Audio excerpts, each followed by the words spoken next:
आज शाम से शुरू हो रहा मेरा एक ऐसा सफर जो सिर्फ गुवाहाटी तक पहुंचने का नहीं बल्कि एक स्पिरिचुअल जर्नी है। हर बार जब किसी मंदिर की यात्रा शुरू होती है तो लगता है जैसे सिर्फ हम नहीं चल रहे हैं बल्कि कोई शक्ति हमें अपनी तरफ खींच रही है। लोग अपने घर लौट रहे हैं और हम एक ऐसी जगह की तरफ बढ़ रहे हैं जहां लाखों लोग अपनी मन्नतें लेकर आते हैं।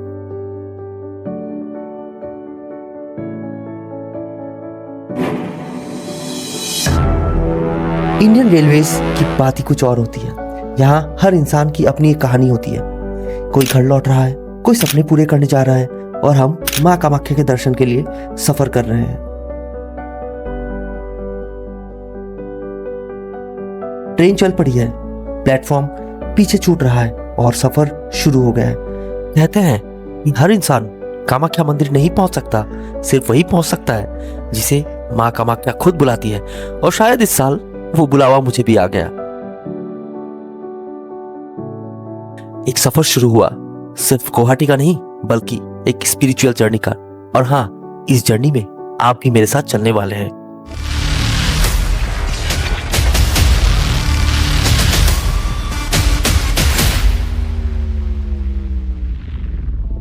कभी कभी सफर मंजिल से भी ज्यादा खूबसूरत होता है। यही वक्त होता है जब हम खुद से मिलते हैं। सफर के दौरान हमारी मुलाकात एक ट्रांसजेंडर दीदी से हुई। उन्होंने हमें दुआ दी और हमने भी उनका आशीर्वाद लिया। बातों बातों में मैंने उनसे एक सिक्का लिया और उन्होंने कहा, इसे संभाल के रखना। ये सिर्फ एक कॉइन नहीं था बल्कि एक याद थी इस सफर की।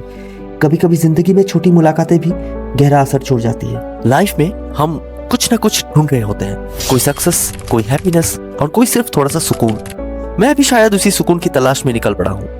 डेस्टिनेशन है गुवाहाटी और वजह है अंबाबूची मेला।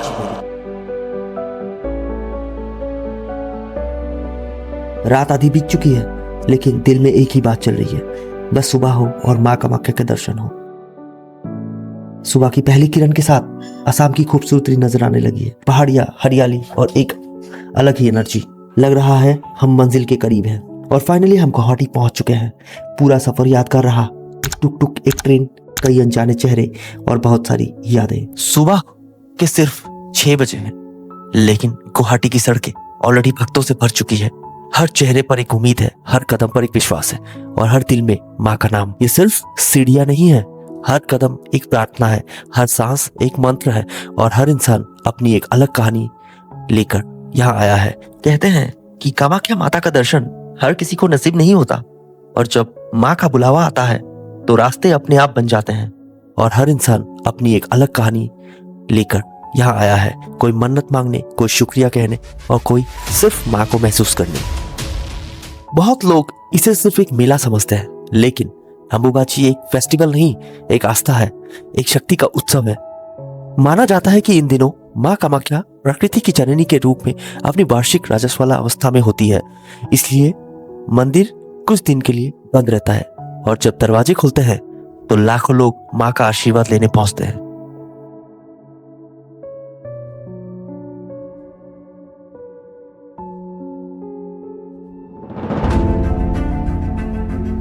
अंबाबूची मेला के दौरान मां कामाख्या के दर्शन करना इतना आसान नहीं होता है।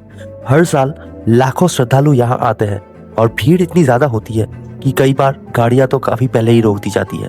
इसके बाद भक्तों को लगभग 5.5 किलोमीटर पैदल चलकर नीलाचल पहाड़ पर स्थित मां कामाख्या मंदिर तक पहुंचना पड़ता है। भीड़ से बचने के लिए हमने फैसला किया था कि सुबह जल्दी निकलेंगे और ठीक 7 बजे अपनी यात्रा शुरू कर दी। उस वक्त सूरज की रोशनी धीरे धीरे पूरी गुवाहाटी को जगा रही थी लेकिन सड़कों पर आस्था का समुद्र पहले ही उमड़ चुका था। यह सिर्फ 5.5 किलोमीटर का सफर नहीं था, हर कदम के साथ एक अलग भावना जुड़ी हुई थी। किसी के हाथ में मां के लिए फूल थे, किसी के मन में एक मन्नत। कुछ लोग थक कर रुक रहे थे लेकिन उनके चेहरे पर मां के दर्शन की उम्मीद साफ नजर आ रही थी। जब हम चल रहे थे तब एहसास हुआ कि अंबाबूची सिर्फ एक मेला नहीं है, यह आस्था, विश्वास और समर्पण का एक ऐसा संगम है जहां हर इंसान अपनी कहानी लेकर मां के दरबार तक पहुंचता है। और लगभग 1.5 घंटे की इस सफर के बाद दूर पहाड़ी के ऊपर मां कामाख्या मंदिर की पहली झलक नजर आई। उस पल की खुशी को शब्दों में बयां करना बहुत ही मुश्किल था। कैमरा इस खूबसूरती को कैप्चर कर सकता है, लेकिन जो एनर्जी यहाँ महसूस होती है उसे सिर्फ दिल ही समझ सकता है। यहाँ कोई अमीर नहीं, कोई गरीब नहीं, किसी की आंखों में आंसू है, किसी के चेहरे पर मुस्कान और किसी के दिल में बस एक ही दुआ, माँ सबका भला करे। अगर आप भी कभी गुवाहाटी आए तो इस यात्रा को ज़रूर महसूस करिएगा, क्योंकि कुछ सफ़र सिर्फ देखे नहीं जाते, महसूस किए जाते हैं। भीड़ ज़्यादा होने पर भी धैर्य रखें और लाइन का पालन करें। गर्भगृह और पूजा स्थलों में उचित व्यवहार रखें और अनावश्यक शोर शराबा ना करें। जहाँ फोटोग्राफी या वीडियोग्राफी मना हो वहाँ कैमरा का या मोबाइल का इस्तेमाल ना करें। यहाँ आकर सिर्फ दर्शन ही नहीं बल्कि इस पवित्र स्थल की मर्यादा और सफाई बनाए रखना भी हर भक्त का कर्तव्य है। माँ के दरबार में सिर झुकाने से पहले हमें अपनी जिम्मेदारियों को भी याद रखना चाहिए, क्योंकि कामाख्या सिर्फ देखी नहीं जाती, महसूस की जाती है। माँ कामाख्या के आशीर्वाद आप सब पर बना रहे।